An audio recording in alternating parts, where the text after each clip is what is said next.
ऐसे लोगों से हमेशा दूरी बना कर रखें, क्योंकि कोरोना वायरस से तो मोदी जी का वैक्सीन बचा सकता है, पर ऐसे लोगों से दुनिया का कोई भी ताकत नहीं बचा सकता। इसलिए आप दूरी बनाना ही एकमात्र उपाय है।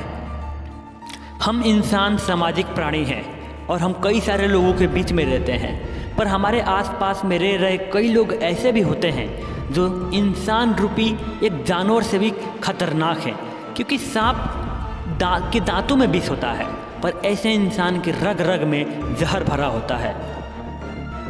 तो नमस्कार, मेरा नाम रवि प्रकाश तिवारी है और ये हमारा और आपका प्यारा सा चैनल है आरवी डिस्कशन। और आज हम डिस्कस करने वाले हैं कि किन लोगों से दूरी बनानी चाहिए। मैं जो कुछ भी बोलूँगा वो मेरा पर्सनल ओपिनियन नहीं होगा, बल्कि चाणक्य नीति से बोल रहा हूँ, और चाणक्य नीति को आप सभी लोग जानते ही होंगे। अच्छी शिक्षा कहीं से भी मिले उसे ग्रहण कर लेना चाहिए। पर प्लीज़ आप लोग ध्यान दें, please mind whenever I am talking about a distance और a closeness, so it's not about physical distance, it is about mental distance.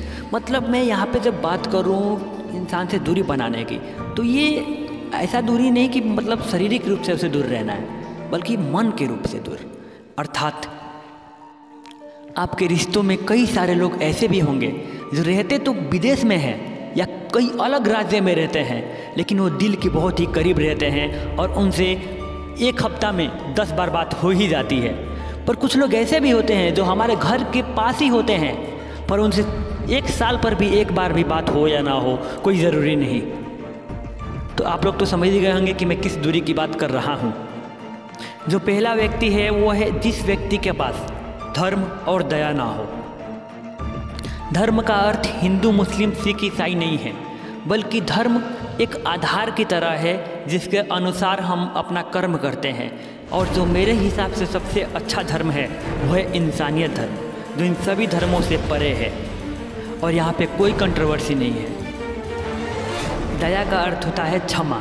आपके मन में किसी के प्रति उदारता है, आप किसी को देखकर आपको दया आ जाती है, तो आप वैसे इंसान के साथ रहिए। और अगर दया ना हो उसके पास और धर्म ना हो, तो ऐसे व्यक्तियों से दूरी बना लेना चाहिए, एक डिस्टेंस क्रिएट कर लेना चाहिए। चाणक्य जी के अनुसार दूसरा व्यक्ति जिसे हमें दूर रहना चाहिए वो व्यक्ति जो अज्ञान है। अब यहाँ पर ध्यान दें, ज्ञान का मतलब कोई डिग्री वाला कोर्स करके पोस्ट ग्रेजुएशन, ग्रेजुएशन, MBBS का अर्थ नहीं है, बल्कि ज्ञान का अर्थ है इंसान को सच्चाई के बारे में कितना उसको जानकारी है, कितना ज्ञात है उसे।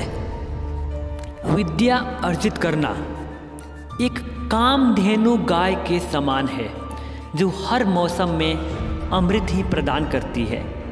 विद्या विदेशों में हमें एक माता की तरह सहायता करती है, सहारा देती है।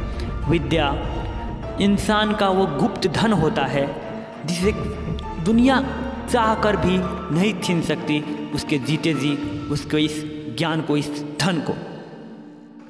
अगला, जिस पत्नी के चेहरे पर घृणा की भावना हो। और चौथा नंबर पे चाणक्य जी कहते हैं जिस रिश्तेदार के पास प्रेम नहीं हो।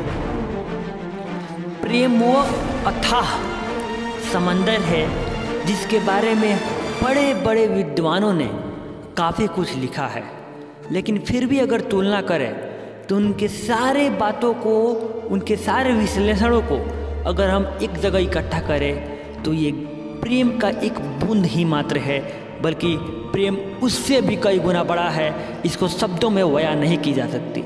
कबीर जी ने भी लिखा है कि पोथी पढ़ पढ़ जग मुआ, पंडित भया ना कोय, 2.5 अक्षर प्रेम के पढ़े सुपंडित होए। चाणक्य जी अपने अगले बातों में कहते हैं कि जिस प्रकार सोने की परख उसे पीट कर की जाती है, उसी प्रकार इंसानों की परख इस चीज़ से की जाती है कि उसके अंदर कितना त्याग है, उसका व्यवहार कैसा है, उसका आचरण कैसा है। एक संस्कृत का श्लोक है जिसका मुझे श्लोक तो याद नहीं है, पर उसके हिंदी को मैं आपको बताता हूँ। जिससे आप त्याग को और अच्छे से समझ जाएं। एक महर्षि का कहना है कि अगर आप विद्यार्थी हो तो आप सुख का त्याग कर दो, और अगर आप सुखार्थी हो, सुख चाहते हो, तो विद्या का त्याग कर दो। क्योंकि जहाँ विद्या होगा वहाँ सुख नहीं होगा, और जहाँ सुख होगा वहाँ विद्या नहीं होगा। आखिर वो किस सुख की बात कर रहे हैं? वही सुख हमारा खेल कूद, हमारा पबजी, हमारा घूमना फिरना, हमारा मूवी देखना, ये जो सुख है वो विद्यार्थी को नहीं मिल सकता है। और जो विद्यार्थी हैं और जो सुखार्थी चाहते हैं, सुख चाहते हैं, उनको विद्या को त्याग कर देना चाहिए। तो एक त्याग बहुत ही महत्वपूर्ण है। जैसे भगवान राम ने वन में जाकर अपने घर वालों का त्याग किया था, और बहुत सारे लोग मिल जाएंगे भगवान बुद्ध, और बहुत सारे लोगों ने त्याग किया। तो त्याग एक बहुत ही बड़ा कर्म होता है। पर यहाँ पे ध्यान दें, त्याग का मतलब अपने कर्मों का त्याग नहीं, बल्कि कर्म, भगवद गीता के अनुसार तो कर्मों से बंधन से हम छूट ही नहीं सकते, हमें किसी ना किसी कर्म को तो करना ही पड़ता है। तो त्याग का मतलब है कि जब ज़रूरत हो तब हम अपनों का भी त्याग कर दें, ऐसी भावनाएं हमारे अंदर होनी चाहिए। तो मैं रवि प्रकाश आप सभी से विदा लेता हूँ। विद्या नहीं, मैं विद्या के बारे में बोलते बोलते विद्या बोल रहा हूँ। मैं रवि प्रकाश आप सभी से विदा लेता हूँ, और फिर अगले वीडियो में डिस्कस करेंगे किसी अलग बातों के ऊपर। तब तक के लिए आप देखते रहें आरवी डिस्कशन, और जय हिंद, जय श्री राम।